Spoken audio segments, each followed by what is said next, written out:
horrekin batera parte hartzen nahi gara, eta kasu honetan giroaz hitz egitea eta parte hartzea nintzat espresoki oso osgarria dela.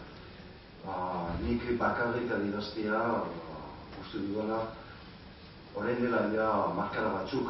Es un placer desde el Ayuntamiento poder informaros de todas las actividades que estamos haciendo a nivel de cambio climático y a nivel medioambiental. En el periodo de desarrollo.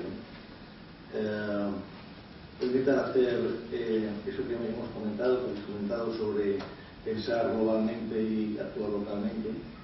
Es lo que es que cuando los problemas ambientales no son solo problemas de un determinado lugar, aunque luego sí, efectivamente, se puede uno centrar en esos problemas locales, pero no debemos perder la perspectiva global.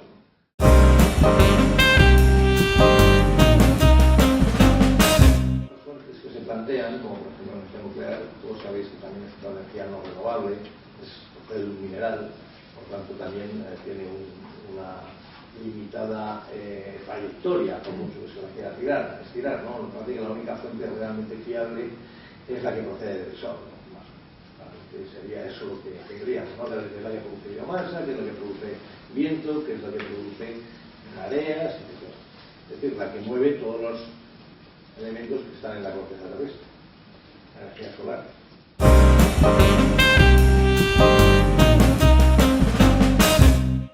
De diagnóstico de Bilbao, ¿qué dio de resultado? Pues dio el resultado que había principales emisiones, el principal foco de emisión de gases de efecto invernadero es el transporte. Luego está el sector residencial, que el sector residencial, haceros una idea, al final es los consumos energéticos, calefacción, electricidad. Luego está el sector servicios con un 16%, residuos y la industria.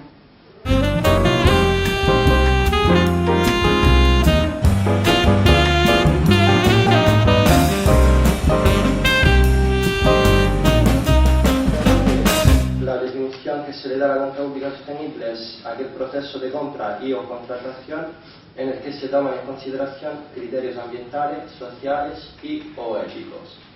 Entonces hablamos de criterios ambientales dirigidos, ¿no?, a la reducción, a la minimización de los impactos ambientales, de los efectos del consumo de la administración pública, la minimización de los impactos sociales, entendido como aquellos impactos que pueden derivar sobre las personas, decimos, que realizan los servicios, y criterios éticos que hacen referencia a todos aquellos parámetros sobre, más que nada, la origen de los productos que consumimos en la ciudad.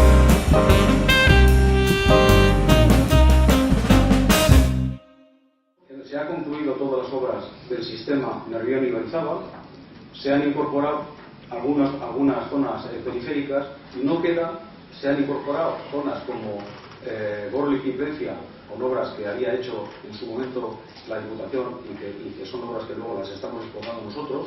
Se ha incorporado un guía de la misma manera, y la única obra que queda para concluir lo que era el esquema inicial del Plan Integral de Saneamiento es la era de Añaco, que en este momento lo ha asumido el Estado, su construcción, declarándola como obra de interés general. Población servida, 1 millón de habitantes.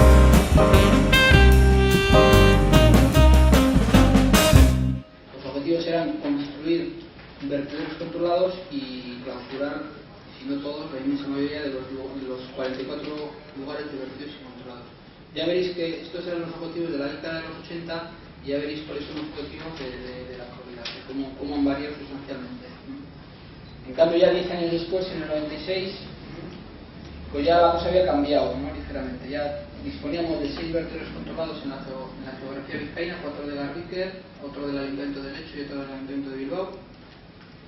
Todavía existían 2 hornos incineradores sin control medioambiental, uno en Bermeo y otro en Auresti. Y bueno, ya estaba bastante generalizada la recogida en origen de diferentes fracciones de los residuos.